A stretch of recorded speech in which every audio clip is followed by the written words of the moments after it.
Assalamualaikum warahmatullahi wabarakatuh. Sebelumnya, perkenalkan, saya Retna Angelina dari kelas AB dengan NPM 221225108. Di sini saya akan memaparkan mengenai hasil dari penyusunan makalah saya yang bertujuan untuk memenuhi ujian tengah semester pada mata kuliah Manajemen Infrastruktur Hijau. Pada makalah ini, saya mengambil satu studi kasus tentang kinerja sistem bioretention terhadap reduksi pelimpasan permukaan. Sebelumnya, saya akan menjelaskan terlebih dahulu tentang pemahaman saya dari pertemuan perkuliahan pertama hingga yang kelima. Pada mata kuliah Manajemen Infrastruktur Hijau, sebelumnya pemahaman saya tentang GI hanya sebatas pada ruang terbuka hijau, taman kota, atau vegetasi yang berfungsi mempercantik kota. Namun, berdasarkan pemaparan 5 topik pembelajarannya, saya menyadari bahwa green infrastruktur merupakan konsep yang jauh lebih kompleks dan strategis. GI juga merupakan pendekatan rekayasa yang mengintegrasikan proses alami dengan teknologi untuk mengembalikan fungsi sistem hidrologi dan meningkatkan kualitas lingkungan, serta memperkuat ketahanan kota terhadap perubahan iklim. Salah satu elemen penting green infrastruktur adalah bioretention atau taman resapan, yaitu sistem berbasis vegetasi dan media tanah yang secara teknis dirancang untuk menyerap, menyaring, dan menahan air hujan. Bioretention kini banyak diadopsi di berbagai negara karena efektivitasnya dalam pengendalian limpasan permukaan dan memfiltrasi menyumbang pada pencapaian tujuan pembangunan berkelanjutan. Pada makalah ini terdapat 4 rumusan masalah, yaitu bagaimana pemahaman konseptual tentang green infrastruktur yang berkembang melalui pembelajaran topik 1 hingga 5. Yang kedua yaitu bagaimana perubahan perspektif saya terhadap perencanaan infrastruktur setelah mempelajari green infrastruktur. Kemudian yang ketiga, bagaimana efektivitas bioretention sebagai elemen di GI dibandingkan metode konvensional pengolahan air hujan.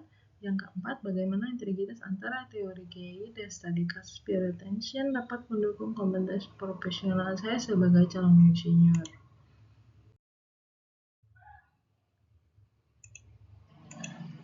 Di sini ada tujuan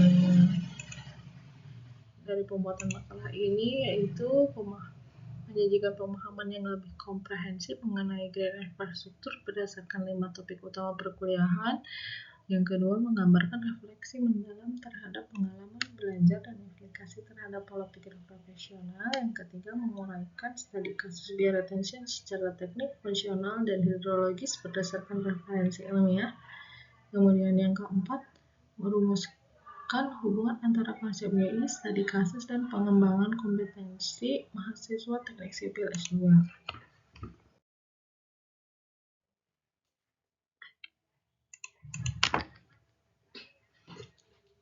Adapun manfaatnya itu meningkatkan pemahaman teknis dan reflektif mengenai GI, menjadi referensi akademik tentang studi kasus bioretention yang relevan dengan konteks Indonesia, dan yang terakhir memberikan wawasan tentang pentingnya infrastruktur hijau dan pembangunan berkelanjutan ekosistem dan ketahanan kota. Masuk ke bab 2, yaitu di sini saya akan menjelaskan poin utama yang saya dapat dari pertemuan 1 hingga 5, yaitu pada pertemuan 1 tentang konsep green infrastruktur. Saya memahami bahwa GI merupakan jaringan ruang hijau dan elemen alami rekayasa yang berfungsi sebagai pendukung kehidupan ekologis pada suatu wilayah.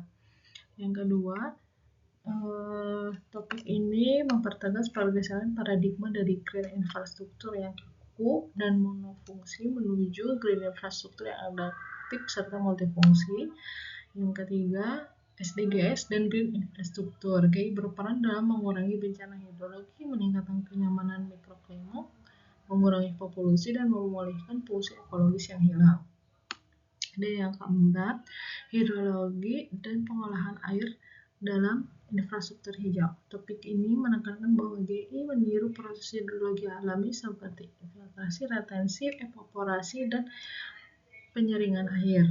Pada topik yang kelima yaitu penerapan GI dalam sektor-sektor krusial. GI memiliki peran besar di sektor kehutanan, pertanian, tata kota, dan pengolahan bencana.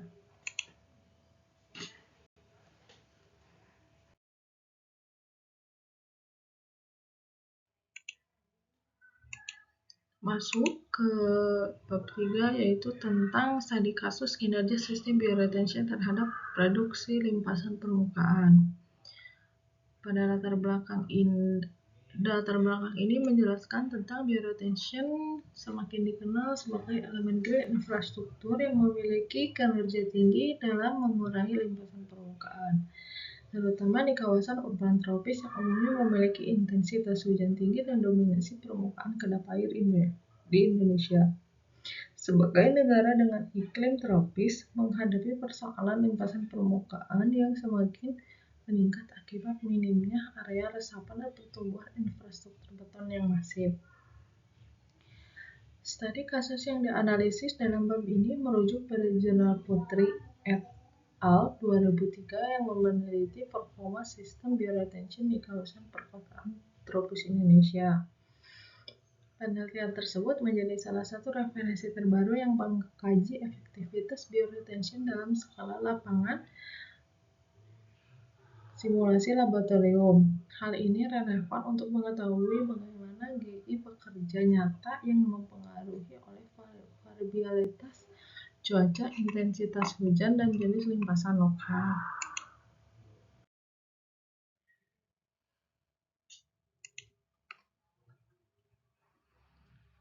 Pada metodologi studi kasus dari jurnal ini, melakukan penelitian eksperimen lapangan pada kawasan perkotaan padat dengan dominasi permukaan kedap air dan drainase yang sering meluap untuk mengevaluasi kinerja bioretention berukuran kurang lebih 3x5x1 meter yang terdiri atas lapisan vegetasi, media pasir seperti kompos, tanah, mineral, kerikil bergradasi, underdrain PVC perforasi, dan sampit. Sistem menerima limpasan melalui inlet saluran permukaan dan menyalurkan kembali ke drainase kota melalui outlet. Data yang dicatat meliputi inflow, outflow, tinggi muka air, laju infiltrasi, waktu retensi, serta intensitas dan durasi hujan. Analisis dilakukan dengan membandingkan inflow dan outflow untuk menilai efisiensi reduksi limpasan, melakukan analisis berbasis kejadian hujan, mengukur infiltrasi dengan inflometer, serta menilai potensi clogging berdasarkan penurunan infiltrasi selama 90 hari. Pada bab 4 yaitu refleksi pribadi dan implikasi profesional. Pembelajaran mengenai green infrastruktur dan studi kasus ini memperluas perspektif saya sebagai mahasiswa magister teknik sipil yang sebelumnya berfokus hanya pada struktur beton menjadi memahami pentingnya pendekatan berbasis alam yang meniru proses hidrologis alami. Dengan lapangan dalam jurnal tersebut membuat konsep infiltrasi yang retensi lebih aplikatif sekaligus menegaskan bahwa GI merupakan kebutuhan mendesak untuk menghadapi curah hujan ekstrim di Indonesia. Pembelajaran ini juga meningkatkan kepekaan saya terhadap aspek sosial lingkungan karena GI tidak hanya bersifat teknis tetapi juga berkaitan dan berkelanjutan dan tanggung jawab moral seorang insinyur. Secara profesional, memahami ini menyiapkan saya dengan menghadapi tantangan urbanisasi, memberikan keunggulan kompetitif di era pembangunan berkelanjutan, dan memperkuat kemampuan kolaborasi lintas disiplin. Masuk kepada bab terakhir yaitu tentang kesimpulan. Yang pertama, studi kasus berdasarkan jurnal menunjuk bahwa bioretention merupakan elemen GI yang sangat efektif dalam mengurangi limpasan permukaan di kawasan perkotaan tropis Indonesia. Efektivitasnya mencapai 60-90% dengan manfaat tambahan berupa peningkatan kualitas air, penurunan debit puncak, dan kontribusi terhadap mitigasi perubahan iklim. Yang kedua yaitu pembelajaran topik 1 hingga 5 memperkuat kesadaran bahwa green infrastruktur bukan sekadar alternatif tetapi menjadi infrastruktur masa depan yang mampu menjawab tantangan urbanisasi, perubahan iklim, dan degradasi lingkungan. Adapun saran pada makalah ini yaitu perlu membuat standar desain green infrastruktur termasuk bioretention dalam peraturan pembangunan. Perlu dilatih mengenai desain dan pemeliharaan green infrastruktur serta diberdayakan untuk menjaga fasilitas green infrastruktur. Dan ini lampiran daftar pustaka yang saya gunakan pada pembuatan makalah ini. Cukup sekian pemaparan dari saya. Mohon maaf bila ada kesalahan kata atau tulisan pada makalah dan dalam persentase ini. Wabillahi taufiq wal hidayah. Wassalamualaikum